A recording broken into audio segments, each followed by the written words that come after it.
Right Now, Real Kids Speaking Up for Change, written by Miranda Paul, illustrated by B. Jackson. And there's Greta Thunberg, Jonas Corona, Malalia Yousafzai, Jazz Jennings, and Robbie Novak. Oops. Right Now, Real Kids Speaking Up for Change. For Elizabeth and everyone who has marched with our family, and for everyone who has shown me that as an artist I have a voice in my gift, and with it I can speak up. Has anyone ever asked you, what do you want to be when you grow up? Here's a new question. What do you want to do right now?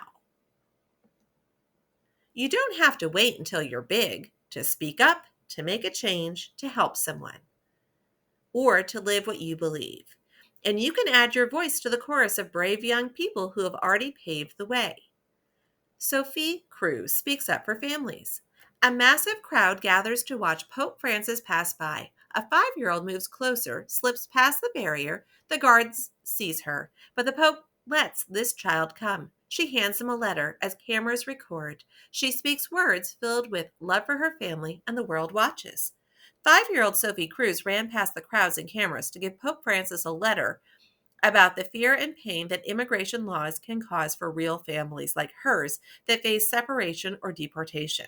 Sophie was later invited to the White House and to speak in several films and videos, which have inspired many people to work for immigration reform.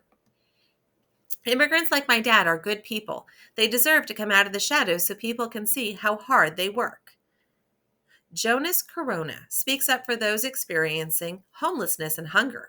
Everyone should have what they need. If you have a lot, give a little. If you have a little, give your time. You're too young, people said, when you tried to help those experiencing homelessness. So your little hands grabbed a pencil and made a picture of what you saw. Kids waiting in long lines for food and clothing, but there weren't any clothes that fit. Then those hands collected and delivered 4 truckloads of donations. You marched to the shelter every month with your mama and aunt to help kids look in the mirror and love what they see. At age 4, Jonas Corona's mother took him to a homeless shelter to help people in need. Some organizers told him he was too young to help. At age 6, Jonas started his own organization to collect donations such as food and clothing for children experiencing homelessness and hunger who had to wait in long lines for food and were feeling bad about how they looked in their ill-fitting old clothes. Jonas and his mother have appeared on television shows to spread their message and inspire others to act on the issues of homelessness and hunger. Malala Yousafzai speaks up for girls. The Taliban said she can't watch TV or listen to music or go to school, so she logs on and blogs to tell the world what her life is like and how it should be. She declares what's fair and unfair. They want her to stay silent. She speaks loudly. She shows the world the power of an educated girl. We realize the importance of our voices only when we are silenced.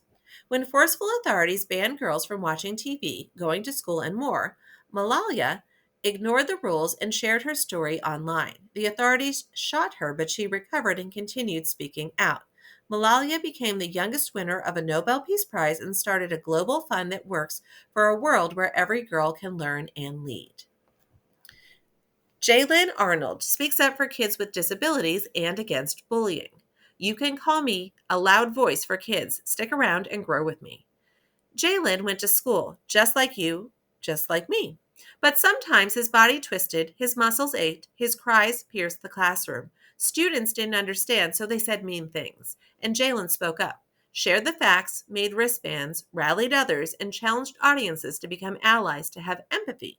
We hear you, Jalen. We choose to spread kindness.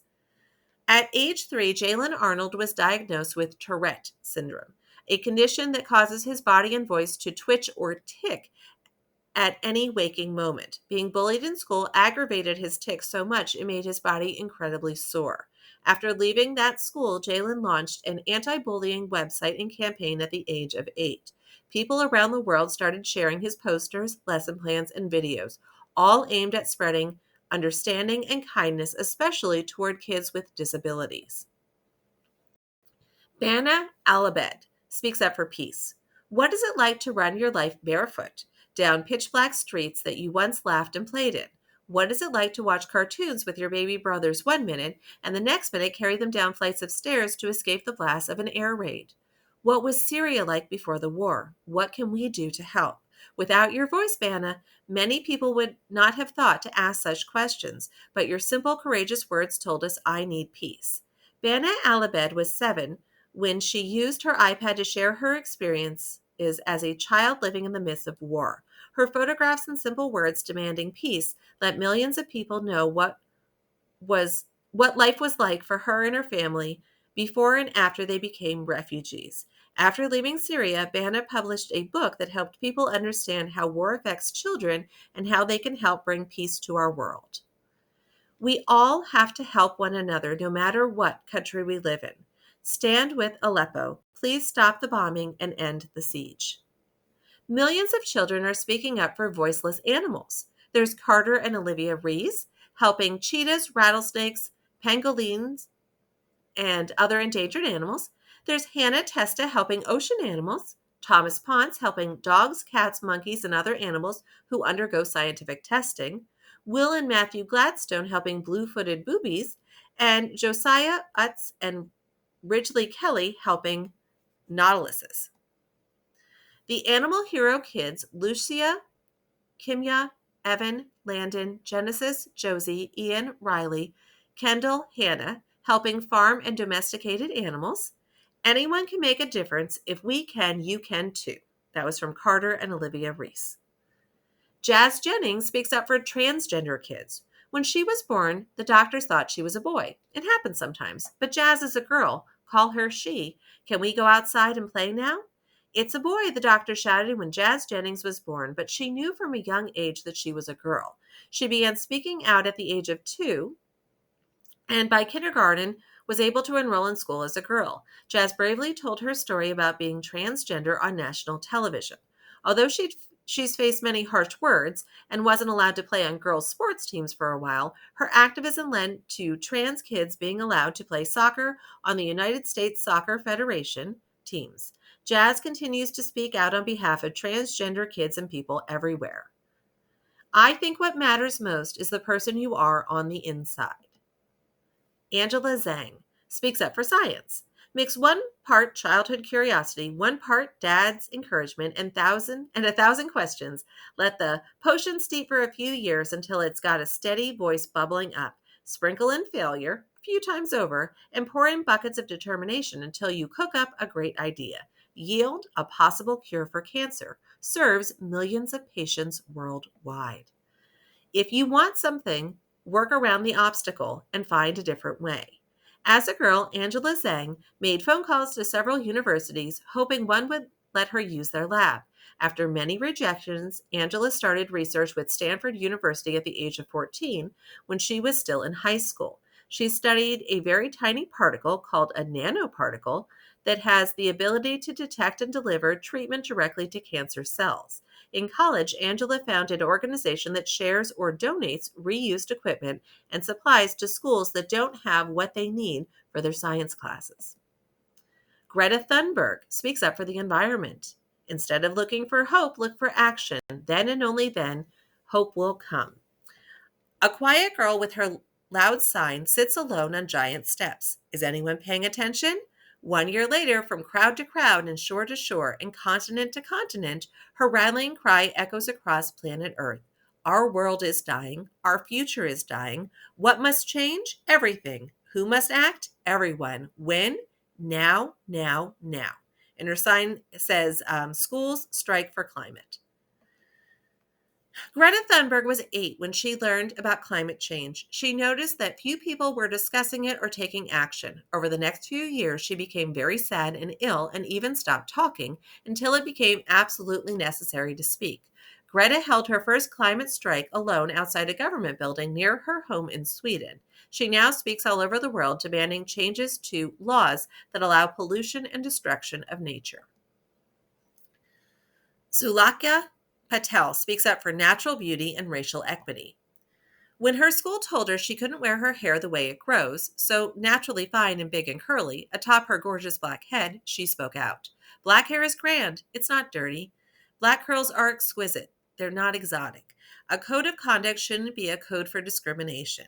Eye to eye with white police, she raised her hands above her head, willing to go to jail to prove that Black is beautiful, brave, worthy. She called into microphone after microphone to ask us to ride together into a future of equality and justice. We know we are beautiful and occupying every place. Starting in elementary school, Zuleika Patel endured negative comments about her afro being exotic or dirty. At the age of 13, she and her friends protested her school's code of conduct, which required hair like theirs to be cut, straightened, tied back, or worn in plaits. Their protest inspired their school and others in South Africa to revise its policies, and Zuleika went on to become an activist and speaker. Robbie Novak speaks up for everyone. Lights, camera, action. A boy and his brother film a playful video, then another and another and another. Joy, laughter, dancing, singing. A wise and silly kid president, sometimes wearing his swim trunks, reminds us to have fun, dream big, and fill the world with love. That's a wrap. Robbie Novak was 8 when he made the first Kid President video, an idea that came from his brother-in-law, Brad's belief that kids have voices worth listening to. Together, they filmed over 100 videos that inspired people to laugh, be kind, and find joy. After a 3-year break, the brothers returned to YouTube with new videos that highlight other kids, especially those who are making the world a better place. Treat everybody like it's their birthday. Seal of the Tiny President of the United States. Author's note: sometimes I hear complaints from grown-ups about kids these days, but my research proves how extraordinary many contemporary kids are. I sifted through hundreds of stories of children making a difference, so writing a book that could highlight only a few of them became my biggest challenge. Right Now showcases just a tiny slice of a growing population of young people doing incredible work. As I researched, I noted how many of these activists had intersectional identities, which means they have been influenced or affected by more than one kind of lived experience that is marginalized by society. Many of these children have endured medical conditions, economic hardships, or cultural discriminations that make their work challenging, but they find the resilience and motivation to help others in the face of those problems. They are shining examples of the greatness we can achieve when we put our minds, hearts, and voices into action. I also learned that many children who speak up for change have supportive grown-ups in their lives.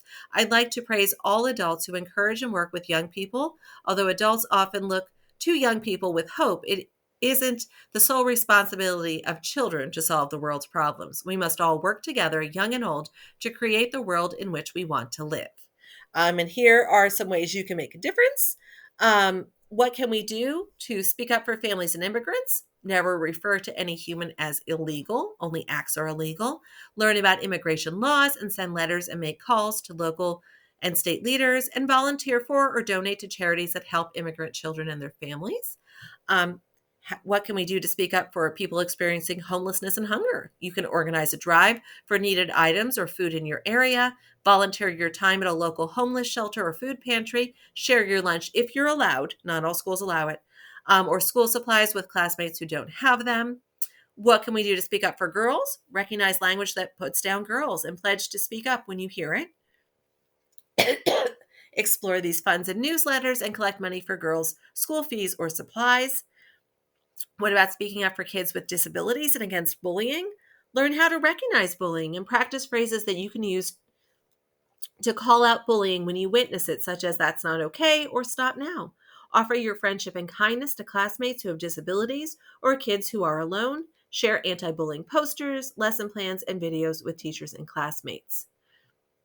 And here are some more ideas. So you could pause it on this page. We can speak up for peace, animals, transgender kids, science, the environment, natural beauty and racial equality, and everyone. And then I really love that they included a glossary in case you heard some words that you didn't know. I see activist, ally, and there's some more over here, climate change. Again, you can pause your video if you want to see some of those. All right, thank you for listening. I hope you have a great day.